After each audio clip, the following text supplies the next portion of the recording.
Parola 90 godina srpskog grobstva na čelu kolone, bugarske zastave, nacionalističke pesme i himna. Protestom žele, kažu, da skrenu pažnju na težak život meštana, ne da se odvoje iz Srbije. Nisam pozvao na prekrajanje granice, ja sam zatražio samo rešavanje realnih životnih problema ovih ljudi ovdje.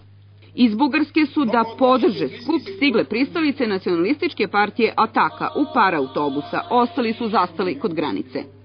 Evo danas se potvrđuje provokacija srpske policije prema nacionalnoj manjini. Da ne budemo više rezervati kolonija Srbiji koja nas eksploatiše u smislu 300 miliona kubika vode se crpe od naše reke, ide prema Vlasinskom jezeru.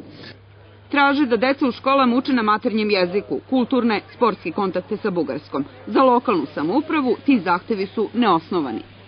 Ima pravo da upiše svoju decu na maternjem jeziku, svakome je to pravo dato i država Srbije u tome je primer u Evropi.